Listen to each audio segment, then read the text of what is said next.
നമ്മുടെ കർത്താവിൻ്റെ രക്ഷിതാവായ യേശുക്രിസ്തുവിൻ്റെ നാമത്തിൽ എൻ്റെ സ്നേഹവന്ദനം അറിയിക്കുന്നു. നമുക്ക് വീണ്ടും ഒരു പ്രാവശ്യം കൂടെ കർത്താവെ ദൈവത്തിൻ്റെ വചനത്തെ പഠിക്കുവാൻ തക്കണം, ധ്യാനിക്കാൻ തക്കണം. സ്വർഗത്തിലെ ദൈവം തന്ന കൃപയ്ക്കായിട്ട് നമുക്ക് ദൈവത്തെ സ്തുതിക്കാം. വിവരങ്ങളെ കേൾപ്പിച്ചു കൊടുത്തുകൊണ്ട് പ്രാർത്ഥിക്കാം. ഞങ്ങളുടെ മനസ്സിലുള്ള പിതാവും സർവ്വശക്തിയുള്ള ദൈവമായ കർത്താവെ, ഞങ്ങൾക്ക് വീണ്ടും ഒരു പ്രാവശ്യം കൂടെ ദൈവസന്നിധിയിൽ ഞങ്ങളുടെ വചനത്തിന് മുമ്പാകെ നിൽപ്പാൻ തന്ന വലിയ ഭാഗ്യത്തിനായി സ്തുതിക്കും. കർത്താവെ, ഞങ്ങൾ വചനത്തിലൂടെ കടന്നു പോകുമ്പോൾ ദൈവത്തിൻ്റെ പരിശുദ്ധാത്മാവ് വചനത്തിൻ്റെ ആഴങ്ങളെ മർമ്മങ്ങളെ ഞങ്ങൾക്ക് വെളിപ്പെടുത്തി തരണമേ. കർത്താവെ, അത് ഞങ്ങളുടെ ഹൃദയത്തെ തണുപ്പിക്കുവാൻ തക്കണം, ഞങ്ങളുടെ ആത്മാവിന് ജീവൻ നൽകുവാൻ തക്കണം. യേശുക്രിസ്തുവിനോടുകൂടെ പറ്റിച്ചേർന്ന് കർത്താവെ പുതിയ അനുഭവത്തിൽ, പുതിയ സൃഷ്ടിയുടെ അനുഭവത്തിൽ ദൈവത്തിന് വേണ്ടി ജീവിപ്പത്താക്കണം ഞങ്ങളെ രൂപാന്തരപ്പെടുത്തണമേ. മനുഷ്യനപ്പം കൊണ്ട് മാത്രമല്ല, ദൈവത്തിൻ്റെ വായിൽ നിന്ന് വരുന്ന സകല വചനം കൊണ്ടൊന്നും ജീവിക്കുന്ന നീതിപ്രകാരം വചനത്താൽ ജീവിക്കുന്നതിനാക്കി ഞങ്ങളെ രൂപാന്തരപ്പെടുത്തണം പ്രാർത്ഥിക്കും. കർത്താവെ, ഈ വചനം കേൾക്കുന്ന സകല വ്യക്തികളെയും ഹല്ലേലൂയ കർത്താവിൻ്റെ കരങ്ങളിലേക്ക് സമർപ്പിക്കുന്നു. എൻ്റെ രക്തവളപ്പരവരെ മറയ്ക്കണമേ. ഞങ്ങൾക്കൊന്നിച്ച് ദൈവത്തിൻ്റെ വചനം, ജീവിപ്പിക്കുന്ന വചനം, ഹല്ലേലൂയ പുത്തനാക്കുന്ന വചനം, കർത്താവെ നടത്തുന്നതായ ആ ജീവനുള്ള ദൈവത്തിൻ്റെ വചനം ഞങ്ങളുടെ ഹൃദയത്തിൽ ഉൾക്കൊള്ളുവാൻ തക്കം സഹായിക്കണമേ. അങ്ങ് ഞങ്ങളോട് സംസാരിക്കണമേ. അതിനെ നിൻ്റെ പാദപീഠത്തിൽ സമർപ്പിക്കും. യേശു നാമത്തിൽ അപേക്ഷിക്കുന്നു, കൃപയോടെ കേൾക്കണമേ. കർത്താവിൻ്റെ നാമത്തിന് മഹത്വമുണ്ടായിരിക്കട്ടെ. നമ്മൾ പഠിച്ചു വരുന്ന വിഷയം സ്വർഗരാജ്യത്തെ പറ്റിയാണ്. വലിയൊരു വിഷയമാണ്. കർത്താവ് ഭൂമിയിൽ വന്നപ്പോൾ ശിഷ്യന്മാരെ പഠിപ്പിച്ചതും നമ്മളോട് ആഹ്വാനം ചെയ്തിട്ടുള്ളതും നിൻ്റെ രാജ്യം വരണമേ എന്നാണ്. അതുകൊണ്ട് ദൈവത്തിൻ്റെ രാജ്യം എന്താണെന്നുള്ളത് വ്യക്തമായിട്ട് നമുക്ക് മനസ്സിലാക്കാൻ സാധിക്കണം. അതിൻ്റെ ക്ലിയറായിട്ടുള്ള ഒരു അറിവ് നമുക്ക് വരുന്നതിന് വേണ്ടിയിട്ടാണ് പഴയ നിയമപുസ്തകം, ഉൽപ്പത്തി പുസ്തകത്തിൽ ദൈവം ഭൂമിയെ സൃഷ്ടിച്ചതും ഭൂമി അങ്ങനെ ഉണ്ടായതും ഭൂമിക്ക് ഉണ്ടായിട്ടുള്ള ലൂസിഫറിൻ്റെ കാലത്തെ ജലപ്രളയത്തെപ്പറ്റിയും നോഹയുടെ കാലത്തെ ജലപ്രളയത്തെപ്പറ്റിയും എല്ലാം നമ്മൾ പഠിച്ച കർത്താവായ യേശുക്രിസ്തു ഭൂമിയിൽ വന്നതും, കർത്താവെ നിങ്ങൾ പുതുതായി ജനിക്കുന്നില്ലെങ്കിൽ സ്വർഗരാജ്യത്തിൽ കടക്കില്ല എന്ന് പറഞ്ഞിട്ടുള്ളതായ വചനങ്ങളെയെല്ലാം നമുക്ക് പഠിച്ച് ഒന്നുകൂടെ ദൈവസന്നിധിയിൽ ഒരുങ്ങി ദൈവത്തിൻ്റെ രാജ്യത്തിനുവേണ്ടി പ്രവർത്തിപ്പാൻ തക്കോണം ദൈവമായ കർത്താവ് നമ്മളിടയാക്കട്ടെ. കഴിഞ്ഞ മെസ്സേജിൽ പ്രിയാദമേറ്റ് വേൾഡ്, ആദാമിന് മുമ്പുള്ള കാലത്തെപ്പറ്റിയാണ് നമ്മൾ പഠിച്ചത്. അതിൻ്റെ അവസാന ഭാഗത്ത് നമ്മൾ പഠിക്കേണ്ടതായ വിഷയം ആ ആദാമിൻ്റെ കാലത്ത് ഭൂമിക്ക് ശാസ്ത്രീയമായിട്ട് എന്ത് സംഭവിച്ചു, ഭൂമി എങ്ങനെ ഇങ്ങനെ ആയിത്തീർന്നു എന്നുള്ള വിഷയത്തെപ്പറ്റിയാണ് ഇന്ന് മെസ്സേജ് 4 നമ്മൾ പഠിക്കുന്നത്. ദൈവങ്ങൾ കേൾപ്പിച്ചു കൊടുത്തുകൊണ്ട് വചനത്തിലേക്ക് നമുക്ക് കടക്കാം. അതിൻ്റെ ആദ്യത്തെ വചനം അന്ന് നമ്മൾ ചിന്തിച്ചത് വീണ്ടും വായിക്കുകയാണ്. ഉൽപ്പത്തി പുസ്തകം 1-ാം അധ്യായം 1-2 വാക്യങ്ങൾ. ആദിയിൽ ദൈവം ആകാശവും ഭൂമി സൃഷ്ടിച്ചു. ഭൂമി പാഴായും ശൂന്യമായിരുന്നു. ആഴത്തിന്മീതെ ഇരുളുണ്ടായിരുന്നു. ദൈവത്തിൻ്റെ ആത്മാവ് വെള്ളത്തിന്മീതെ പരിവർത്തിച്ചു കൊണ്ടിരുന്നു. അവിടെ ഭൂമി പാഴും ശൂന്യമായിരുന്ന കാര്യത്തെപ്പറ്റിയാണ് നമ്മൾ കഴിഞ്ഞ മെസ്സേജിൽ പഠിച്ചു വന്നത്. അതിൻ്റെ അടുത്ത വാക്യം പറയുന്നത് ആഴത്തിന്മീതെ ഇരുളുണ്ടായിരുന്നു. നമ്മൾ പറയും ദൈവം ഈ ഭൂമിയെ സൃഷ്ടിച്ചിട്ട്, അത് ഏറ്റവും മനോഹരമായിട്ട് ഏറ്റവും ബ്യൂട്ടിഫുള്ളായിട്ട് ദൈവം ഈ ഭൂമിയെ സൃഷ്ടിച്ചിട്ട് ലൂസിഫറിനെ ഏൽപ്പിച്ചു. ലൂസിഫർ ദൈവത്തിൻ്റെ മാലാഖമാരുടെ കൂട്ടത്തിൽ ഏറ്റവും ശ്രേഷ്ഠമേറിയ ഒരു വ്യക്തിയായിരുന്നു. അവൻ ചിറക് വിടർത്ത് മറയ്ക്കുന്ന കെരൂബാകുന്നു.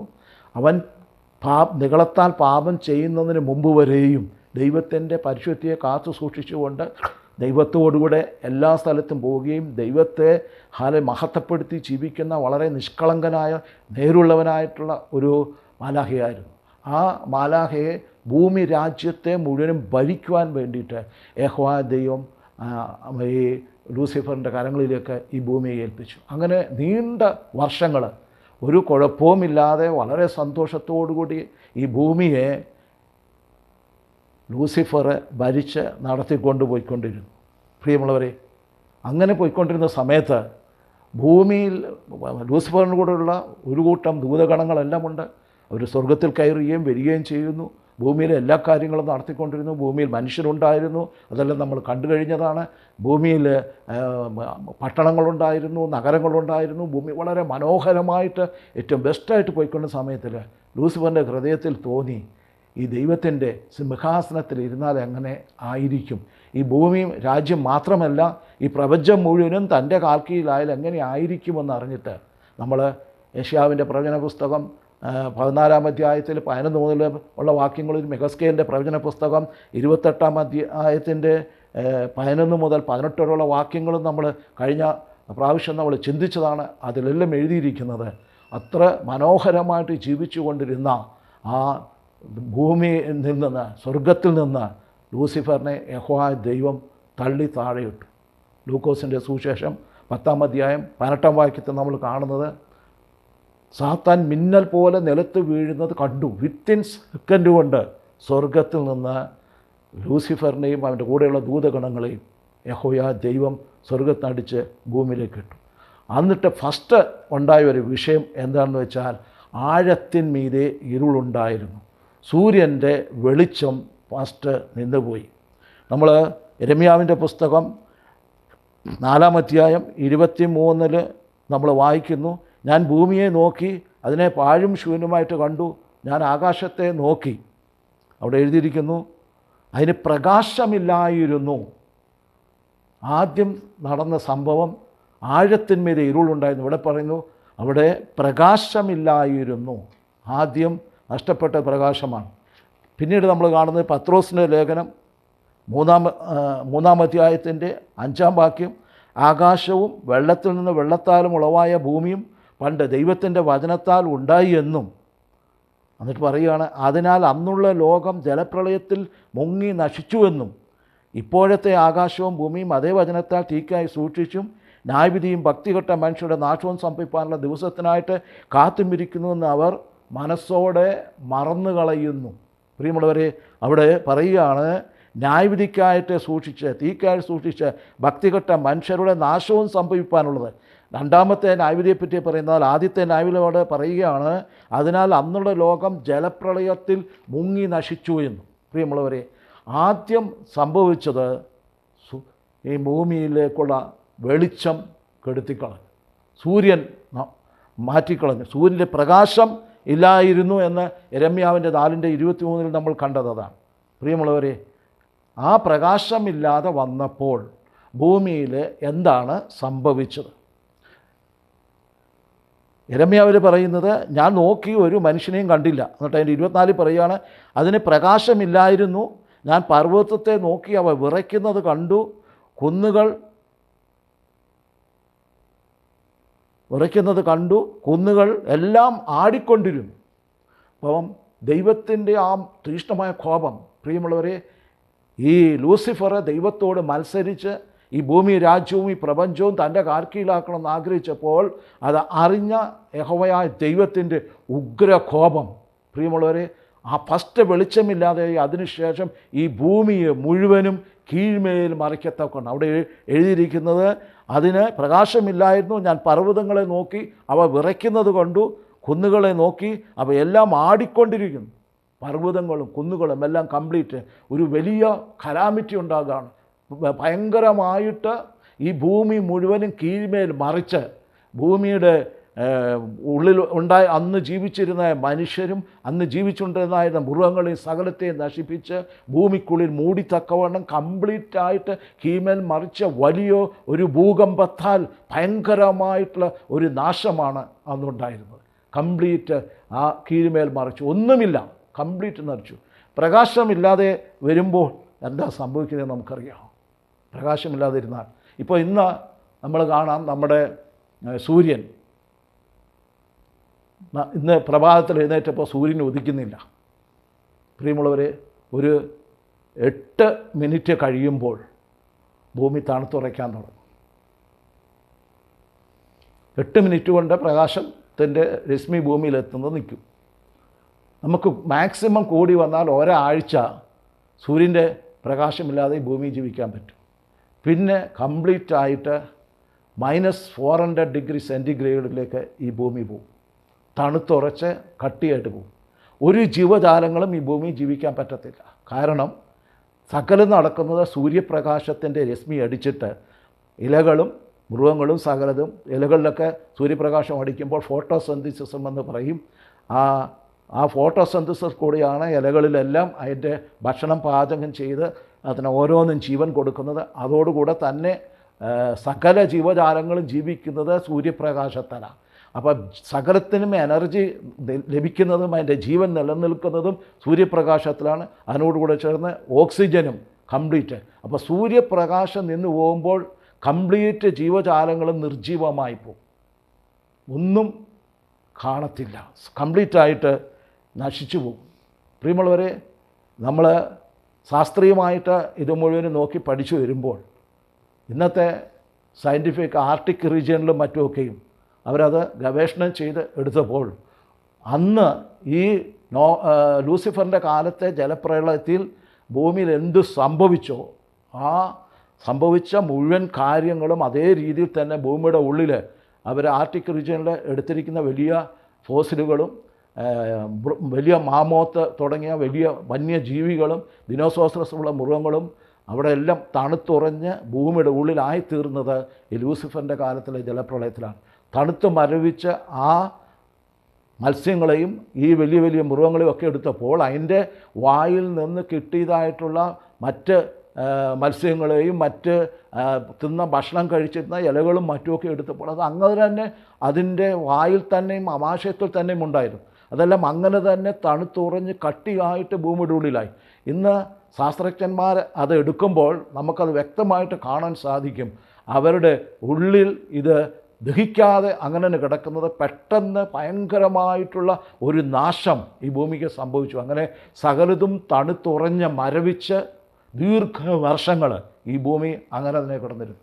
അങ്ങനെ കിടന്നിരുന്ന ഭൂമിയാണ് രണ്ടാമത് യഹോവയായ ദൈവം പുനരുദ്ധരിച്ചിട്ട് വെളിച്ചമുണ്ടാകട്ടെ എന്ന് പറഞ്ഞ് വെളിച്ചമുണ്ടായിട്ട് സകലതും നേരെയാക്കി കൊണ്ടുവന്നത്. പ്രിയമുള്ളവരെ, നമ്മൾ ശ്രദ്ധിക്കേണ്ട ഒരു വിഷയം, ഇങ്ങനെ ഭൂമിയുടെ ഉള്ളിലേക്ക് ഭൂകമ്പത്താൽ സകലതും കീഴ്മേൽമറിച്ച് ആകായത്തെ ആയി തീർന്നപ്പോൾ അവിടെ ഉണ്ടായ ഫോസിലുകളും അവിടെ ഉണ്ടായ മനുഷ്യൻ്റെ അന്നത്തെ ജീവിച്ചിരുന്ന ജീവജാലങ്ങളുടെയും ശരീരങ്ങൾ മുഴുവനും തിന്ന് ദ്രവിച്ച് അത് ഫോസിലെന്ന് പറഞ്ഞൊരു ജീവി തിന്ന് അതും ചത്തൊടുങ്ങിയിട്ടാണ് ഈ ഭൂമിയിൽ എണ്ണയും മറ്റ് കാര്യങ്ങളുമൊക്കെയും ഭൂമിയിലുണ്ടായത്. നമുക്കറിയാം, അന്ന് ഒരു കരയും ഒരു കടലും മാത്രമേ ഉണ്ടായിരുന്നുള്ളൂ.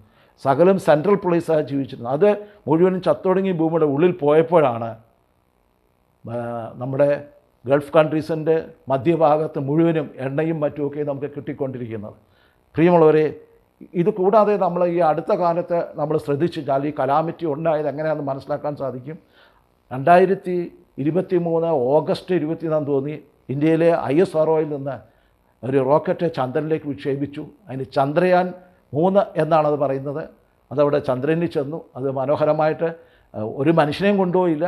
ആ ടെക്നോളജി വെച്ച് അത് ചന്ദ്രനിൽ ഇറങ്ങി അവിടുത്തെ പടങ്ങളും മറ്റുമൊക്കെ എടുത്ത് നമുക്ക് അയച്ചു തന്നത് നമ്മളെല്ലാം കണ്ടതാണ് ആ 2023.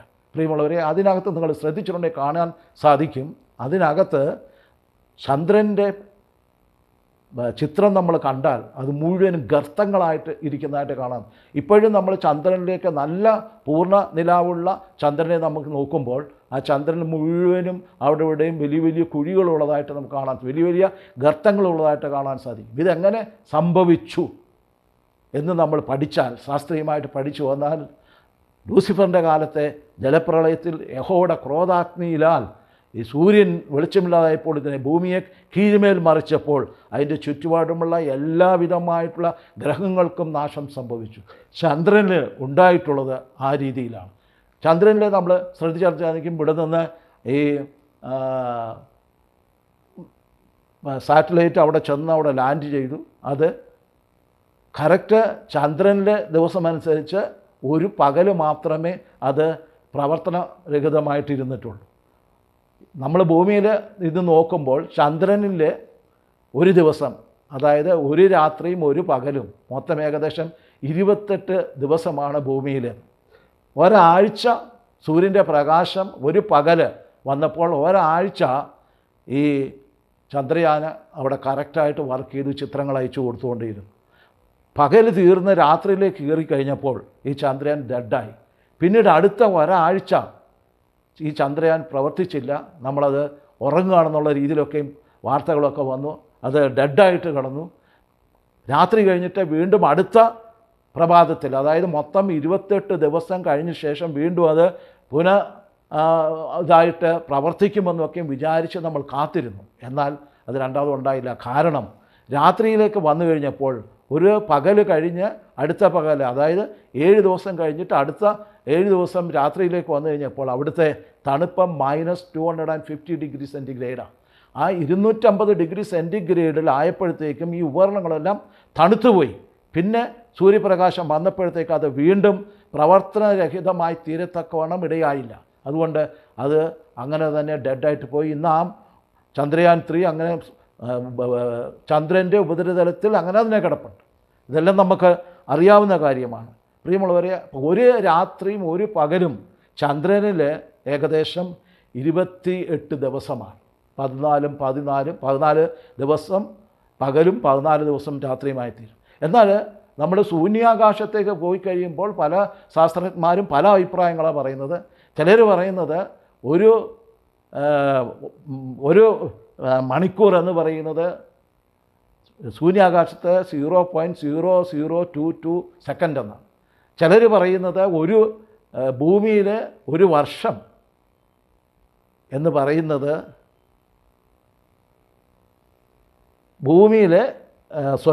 ശൂന്യാകാശത്തെ ഒരു വർഷം എന്ന് പറയുന്നത് ഭൂമിയിൽ 7 വർഷത്തിന് തുല്യമാണ്. പല കണക്കുകൾ പറയുന്നത്. ഒരു കാര്യം വ്യക്തമായിട്ട് അറിയാം, നമ്മുടെ ഭൂമിയിലെ സമയവും ശൂന്യാകാശത്തെ സമയവും എൻ്റർലി ഡിഫറെൻ്റാണ്. രണ്ടും വ്യത്യസ്തമാണ്. ശാസ്ത്രജ്ഞന്മാർ അത് ഗവേഷണം ചെയ്തുകൊണ്ടേയിരിക്കുന്നു, അതവർ പഠിച്ചുകൊണ്ടേയിരിക്കുകയാണ്. പ്രിയമുള്ളവരെ, നമ്മൾ പഠിച്ചു വരുന്ന വിഷയം, ഒരു വലിയ നാശം ഈ ഭൂമിയിലുണ്ടായി. അതേപോലെയുള്ള ഒരു ന്യായവിധി ഇനി ഒരിക്കലും ഭൂമിയിൽ ഉണ്ടാകാൻ പോകുന്നില്ല. നോഹയുടെ കാലത്തെ ജലപ്രളയത്തിൽ ഭൂമിയിൽ മുഴുവനും നശിച്ചില്ല, ഭൂമിയെ കീഴ്മേൽ മറച്ചില്ല, ഭൂമിയെ മഴ പെയ്ത് ഭൂമിയെ ജലപ്രളയം കൊണ്ട് മൂടി അന്നുണ്ടായിരുന്ന മനുഷ്യരും മൃഗങ്ങളും എല്ലാം നശിച്ചു പോയെങ്കിലും അതിൽ നിന്ന് 8 പേരെ, നോഹയുടെയും കുടുംബത്തെയും യഹോവ ദൈവം അവരെ ഒരു പെട്ടകത്തിനകത്ത് കയറ്റി രക്ഷിച്ചു. അന്ന് ജീവനോടിരുന്ന മൃഗങ്ങളെയും പക്ഷികളെയും ഈരണ്ടുണ്ടായിട്ട് ആണും പെണ്ണുമായിട്ട് അതിനെയും വേർതിരിച്ച് പെട്ടകത്തിൽ കയറ്റി മുഴുവനായിട്ട് നശിപ്പിച്ചില്ല. എന്നാൽ ലൂസിഫറിൻ്റെ കാലത്തെ ആ വലിയ ക്രോധാഗ്നിയിലാൽ, യഹോവയുടെ ശാസനയാൽ കംപ്ലീറ്റായിട്ട് നശിപ്പിച്ച് ഒന്നും ബാക്കിയില്ലാതെ കംപ്ലീറ്റായിട്ട് ഭൂമിയെ കീഴ്മേൽ മറിച്ച് നശിപ്പിച്ച് കളഞ്ഞു. പ്രിയമുള്ളവരെ, ദൈവത്തോട് മത്സരിച്ച് ദൈവത്തോട് നെഗളിച്ച ആ ദൂതഗണങ്ങളെ മുഴുവനും എന്നേക്കുമായിട്ട് നശിപ്പിക്കാനിടയായിത്തീർന്നു. അതുകൊണ്ട് ഫസ്റ്റ് ന്യായവിധിക്ക് വരുന്നൊരു വിഷയം അന്ധകാരമാണ്. അതുകൊണ്ടാണ് ആഴത്തിന്മീതെ ഇരുളുണ്ടായിരുന്നു. തിന്മയുടെയും ദുഷ്ടതയുടെയും അന്യായത്തിൻ്റെയും അടയാളമാണ് അന്ധകാരം. നമ്മൾ ഇയ്യോബിൻ്റെ പുസ്തകത്തിൽ 3-ാം അധ്യായം 5 നമ്മൾ കാണുന്നുണ്ട്. ഇയ്യോബ് തൻ്റെ ശരീരം മുഴുവനും ശോഷിച്ച് രോഗശൈലിയിലായിരുന്ന സമയത്ത് ഇയ്യോബ് പറയുകയാണ്, തൻ്റെ ജന്മനിധി ജപിക്കുകയാണ്, ഞാൻ ജനിച്ച നാളിൽ അന്ധകാരം മൂടട്ടെ എന്നെല്ലാം പറഞ്ഞിട്ട് വിലപിക്കുന്നതായിട്ട് നമുക്ക് കാണാൻ സാധിക്കും. സങ്കീർത്തനം 144:3 യെശയ്യാവിൻ്റെ പുസ്തകം 8-ാം അധ്യായം 22-ാം വാക്യത്തിലും ഒക്കെ നമ്മൾ കാണുന്നത്. അവിടെയെല്ലാം അന്ധകാരം വരുന്നത്, ഇരുട്ട് വരുന്നത്, അത് ന്യായവിധിയായിട്ടാണ് നമ്മൾ കാണാൻ സാധിക്കുന്നത്. പ്രിയമുള്ളവരെ, അതുകൊണ്ട് നമ്മളത് വളരെയധികം ശ്രദ്ധിക്കണം. യെരമ്യാവിൻ്റെ പുസ്തകം 4-ാം അധ്യായത്തിൻ്റെ 21-ാം വാക്യം ഞാൻ വീണ്ടും വായിക്കുകയാണ്. ഞാൻ ഭൂമിയെ നോക്കി, അതിനെ പാഴും ശൂന്യമായിട്ട് കണ്ടു. ഞാൻ ആകാശത്തെ നോക്കി, അതിനെ പ്രകാശമില്ലായിരുന്നു. ഞാൻ പർവ്വതങ്ങളെ നോക്കി, അവ വിറയ്ക്കുന്നത് കണ്ടു. കുന്നുകളെല്ലാം ആടിക്കൊണ്ടിരുന്നു. ഞാൻ നോക്കി, ഒരു മനുഷ്യനെയും കണ്ടില്ല. ആകാശത്തിലെ പക്ഷികളൊക്കെയും പറന്നു പോയിരുന്നു. ഞാൻ നോക്കി, ഉദ്യാനം മരുഭൂമിയായി തീർന്നിരിക്കുന്നു. എന്നിട്ട് അതിലെ പട്ടണങ്ങളൊക്കെയും യഹോവയാൽ അവൻ്റെ ഉഗ്രകോപം ഹേതുവായി ഇടിഞ്ഞു പോയിരിക്കുന്നു. യഹോവയുടെ ഉഗ്രകോപം ഹേതുവായി അതിലെ പട്ടണങ്ങളൊക്കെയും ഇടിഞ്ഞുപോയി. അന്ന് മനുഷ്യരുണ്ടായിരുന്നു, പട്ടണങ്ങളുണ്ടായിരുന്നു, നഗരങ്ങളുണ്ടായിരുന്നു. ലൂസിഫർ വളരെ മനോഹരമായിട്ട് ഈ ഭൂമിയെ ഭരിച്ച് നല്ല രീതിയിൽ കൊണ്ടുപോയിക്കൊണ്ടിരുന്ന ആ കാലയളവിലാണ്, പ്രിയമുള്ളവരെ, അവൻ ദൈവത്തോട് മത്സരിച്ചപ്പോൾ, നിഗളിച്ചപ്പോൾ യഹോവയായ ദൈവം സ്വർഗത്തിൽ നിന്നും ഈ ഭൂമിയിൽ നിന്നും അടിച്ചു നാശമാക്കി. ദീർഘവർഷങ്ങൾ, കോടിക്കണക്കിന് വർഷങ്ങൾ ഈ ഭൂമി പാഴും ശൂന്യമായിട്ട് ഒന്നുമില്ലാത്ത അവസ്ഥയിൽ തണിത്തുറഞ്ഞ് ഒരു ജീവജാലങ്ങളുമില്ലാതെ ഏറ്റവും വലിയ നാശമായിട്ടുള്ളൊരവസ്ഥയിൽ ഈ ഭൂമി കിടന്നിരുന്നു. അങ്ങനെ കിടന്നിരുന്ന ഭൂമിയെയാണ് യഹോവ ദൈവം റീഓർഡർ ചെയ്ത് ഫസ്റ്റ് പറയുന്ന വെളിച്ചമുണ്ടാകട്ടെ എന്ന് കൽപ്പിച്ചു. അങ്ങനെ വെളിച്ചമുണ്ടായി. അതിനുശേഷമാണ് കര ഒരു സ്ഥലത്തേക്ക് കൂടട്ടെ എന്ന് പറഞ്ഞു. വെള്ളം ഒരു സ്ഥലത്തേക്ക് കൂടട്ടെ എന്ന് പറഞ്ഞു. അങ്ങനെ കൂടി അവിടെ ഏദൻ തോട്ടമുണ്ടാക്കി, അത് മനോഹരമാക്കി. അതിലെന്തെല്ലാം ഏദൻ തോട്ടത്തിൽ വേണോ, ചെടികളും മൃഗങ്ങളും പക്ഷികളും സകലതും സൃഷ്ടിച്ച് അവസാനം ദൈവത്തിൻ്റെ സ്വരൂപത്തിലും സാദൃശ്യത്തിലും യഹോവ ദൈവം മനുഷ്യനെ സൃഷ്ടിച്ച് ആദാമിനെയും ഹവ്വയോടെ സൃഷ്ടിച്ചാക്കി. അപ്പോൾ ഏദൻ തോട്ടത്തിൽ ഈ ഭൂമി രാജ്യം ഭരിച്ചിരുന്ന ലൂസിഫറും കൂട്ടരും, ആ ലൂസിഫറിന് പകരമായിട്ട് ദൈവമേ വീണ്ടും ഈ ഭൂമിയെ മനോഹരമാക്കി ആ ഭൂമിയിൽ ദൈവത്തിൻ്റെ സ്വരൂപത്തിലും സാദൃശ്യത്തിലും മനുഷ്യനെ സൃഷ്ടിച്ചപ്പോൾ, ആദാമിനെ സൃഷ്ടിച്ചപ്പോൾ, ഈ ആദാമിനെ അവിടെ വാഴുവാൻ ഞാൻ അനുവദിക്കില്ല എന്ന് പറഞ്ഞുകൊണ്ടാണ് ലൂസിഫർ, സാത്താനായ ലൂസിഫർ വേഷം മാറി പാമ്പിൻ്റെ രൂപത്തിൽ വന്ന് ഹവ്വായെയും ആദാമിനെയും വഞ്ചിച്ച് ദൈവത്തോടെ അവരെയും മത്സരിപ്പിച്ച് ദൈവത്തിൻ്റെ തേജസ് നഷ്ടപ്പെട്ട് ആദാമും ഹവ്വായും ആ തേജസ്കരിക്കപ്പെട്ട ശരീരത്തിൽ നിന്ന് താഴോട്ട് പോയി അവർ ജഡമായിട്ട് മാംസമായിട്ട് തീർന്ന് പിശാചിന് അവരുടെ ഉള്ളിൽ കയറി എന്തെല്ലാം കാണിക്കാൻ പറ്റും അതെല്ലാം ചെയ്യത്തക്കവണ്ണം ഈ മനുഷ്യനെ നശിപ്പിച്ചു കൊണ്ടുവന്നത്. പ്രിയമുള്ളവരെ, ഒരു കാര്യം നമ്മൾ ശ്രദ്ധിക്കണം. കൊലോസ്യർക്ക് ലേഖനം 1-ാം അധ്യായത്തിൻ്റെ 13-ാം വാക്യത്തിൽ ഇങ്ങനെയാണ് എഴുതിയിരിക്കുന്നത്: ഇരുട്ടിൻ്റെ അധീനതയിൽ നിന്ന് കൊലോസ്യർക്ക് എഴുതിയ ലേഖനം 1-ാം അധ്യായം 13 മുതലുള്ള വാക്യം കൊലോസ്യർക്ക് എഴുതലാണ്. നമ്മൾ യേശുക്രിസ്തുവിനെ പറ്റി ശരിക്കും പഠിക്കണമെങ്കിൽ ഫിലിപ്പിയർക്ക് എഴുതിയ ലേഖനം, കൊലോസ്യർക്ക് ലേഖനം പഠിച്ചെങ്കിലേ നമുക്ക് മനസ്സിലാക്കാൻ സാധിക്കും. അതിൻ്റെ 1-13 എഴുതിയിരിക്കുന്നത്: നമ്മെ ഇരുട്ടിൻ്റെ അധികാരത്തിൽ നിന്ന് വിടുവിച്ച് സ്നേഹസ്വരൂപനായ പുത്രൻ്റെ രാജ്യത്തിലാക്കി വയ്ക്കുകയും ചെയ്ത പിതാവായ ദൈവത്തിന് സന്തോഷത്തോടെ സ്തോത്രം ചെയ്യുന്നവരാകണമെന്നും അപേക്ഷിക്കുന്നു. നമ്മെ ഇരുട്ടിൻ്റെ അധികാരത്തിൽ നിന്ന് വിടുവിച്ച്, ആ വചനം വളരെ ശ്രദ്ധിക്കേണ്ട ഒരു വചനമാണ്. എങ്ങനെയാണ് ഇരുട്ടിൻ്റെ അധികാരത്തിലായത്? ലൂസിഫറേയും കൂട്ടരെയും എന്നേക്കുമായിട്ട് സ്വർഗത്തിൽ നിന്നും ഭൂമിയും തള്ളിക്കളഞ്ഞിട്ട് പാഴും ശൂന്യമായിട്ട് ദീർഘവർഷങ്ങൾ ഈ ഭൂമി ഇരുട്ടിൻ്റെ അധീനതയിൽ കിടും. അപ്പോൾ സാത്താനും മാലാഖമാരെയും അവർ പ്രത്യേകമായിട്ട് അവിടെ പറഞ്ഞിരിക്കുന്നത് ഇരുട്ടിൻ്റെ അധികാരമാണ്. ആ ഇരുട്ടിൻ്റെ അധികാരത്തിൽ നിന്ന്, പിശാചിൻ്റെ ബന്ധനത്തിന് കീഴിൽ നിന്ന്, പൈശാചികമായ സകലവിധമായ പോരാട്ടത്തിൻ്റെ നടുവിൽ നിന്ന് അവിടെ എഴുതിയിരിക്കുന്നു, അധികാരത്തെ നമ്മളെ വിടുവിച്ച് തൻ്റെ സ്നേഹസ്വരൂപനായ പുത്രൻ്റെ രാജ്യം, ഹല്ലേലൂയ, പുത്രൻ്റെ രാജ്യത്തിലേക്ക് നമ്മളാക്കിയത്. എങ്ങനെ? യേശുക്രിസ്തുവിൽ നമ്മൾ വിശ്വസിക്കുമ്പോൾ.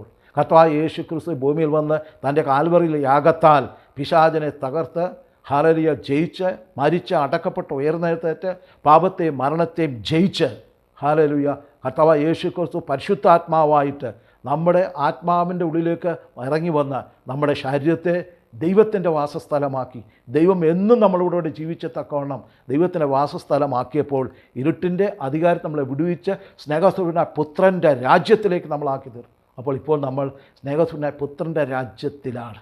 അതുകൊണ്ടാണ് യേശു വന്നപ്പോൾ പറഞ്ഞത്, സ്വർഗരാജ്യം സമീപിച്ചിരിക്കാൻ മനസാന്തരപ്പെടുവീൻ. യേശു നമ്മുടെ യോഹന്നാൻ്റെ സുവിശേഷം 3-ാം അധ്യായത്തിൽ നമ്മൾ വായിക്കുന്നത്, നിക്കോദോസ് സംസാരിക്കുമ്പോൾ, നിങ്ങൾ പുതുതായി ജനിക്കുന്നില്ല എങ്കിൽ സ്വർഗരാജ്യത്തിൽ കടക്കയില്ല. ജഡത്താൽ ജനിച്ചത് ജഡമാകുന്നു, നിങ്ങൾ ആത്മാവിൽ ജനിക്കണം. യേശുക്രിസ്തു വിശ്വസിക്കുമ്പോൾ, നമ്മൾ വീണ്ടും ജനനം പ്രാപിക്കുമ്പോൾ ആണ് നമ്മൾ സ്വർഗരാജ്യത്തിലേക്ക് പ്രവേശിക്കുന്നത്, ഈ കർത്താവിൻ്റെ രാജ്യത്തിലേക്ക് പ്രവേശിക്കുന്നത്.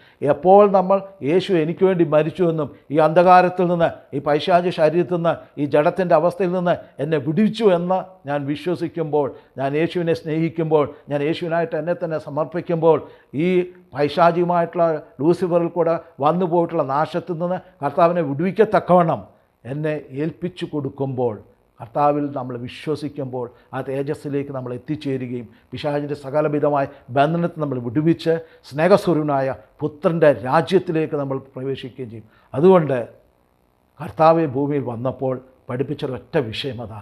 കർത്താവിൻ്റെ പ്രാർത്ഥന എങ്ങനെ? സ്വർഗസ്ഥനായ ഞങ്ങളുടെ പിതാവേ, നിൻ്റെ രാജ്യം വരണമേ, നിൻ്റെ ഇഷ്ടം സ്വർഗത്തിലെ പോലെ ഭൂമിയിലും ആകണമേ, നിൻ്റെ രാജ്യം വരാനാണ്. അപ്പോൾ നമുക്കുള്ളതായ യുദ്ധം എന്ന് പറയുന്നത് സാത്താനോടുള്ള യുദ്ധമാണ്. ഈ ഭൂമി രാജ്യത്തെ കർത്താവായ യേശുക്രിസ്തുവിൻ്റെ രണ്ടാമത്തെ വരവെങ്കിൽ കർത്താവിൻ്റെ കാര്യങ്ങളെ ഏൽപ്പിക്കത്തക്കവണ്ണം നമ്മൾ ഈ ഭൂമിയിലുള്ള ജനത്തോട് സുവിശേഷം പറഞ്ഞവനെ വിടുവിച്ച് ദൈവകൃപയ്ക്കുള്ളിലേക്ക് കൊണ്ടുവന്നുണ്ട് കർത്താവിൻ്റെ രാജ്യം സ്ഥാപിക്കത്തക്കവണ്ണം നമ്മളെ ഏൽപ്പിച്ചു കൊടുക്കാം, ദൈവവരങ്ങളൊക്കെ സമർപ്പിച്ചു കൊടുക്കാം. ഈ വചനങ്ങളാൽ ദൈവമായ കർത്താവ് നമ്മളെ അനുഗ്രഹിക്കട്ടെ. പ്രാർത്ഥിക്കാം. ഞങ്ങളുടെ മനസ്സിലുള്ള പിതാവും സർവ്വശക്തിയുള്ള ദൈവമായ കർത്താവേ, ഞങ്ങൾക്ക് വീണ്ടും ഒന്നുകൂടെ കർത്താവേ, നിൻ്റെ വചനത്തുമ്പായി നിൽപ്പാൻ തന്ന വലിയ ഭാഗ്യസ്നായ സ്തോത്രം.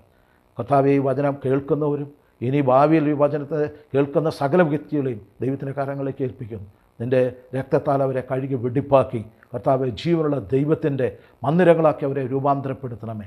ദൈവത്തിൻ്റെ സൃഷ്ടി എന്താണെന്നും ഈ ഭൂമി എന്തിനാണ് സൃഷ്ടിച്ചതെന്നും കർത്താവിൻ്റെ രാജ്യം സ്ഥാപിക്കപ്പെടുവാൻ പോവുകയാണെന്നും കർത്താവിൻ്റെ മക്കളായിട്ട് ഈ പ്രപഞ്ചത്തെ മുഴുവൻ ഭരിക്കാനുള്ളവരാണെന്നും വ്യക്തമായിട്ട് മനസ്സിലാക്കി നിന്നെ സ്തുതിച്ച് നിന്നെ മഹത്വപ്പെടുത്തി മുന്നോട്ട് വന്നാക്കണം, ഇടയാക്കണമെന്ന് പ്രാർത്ഥിക്കുന്നു. തന്ന വചനത്തിനായ സ്തോത്രം. നിൻ്റെ കൃപയെ ഞങ്ങളെ സൂക്ഷിക്കണമേ.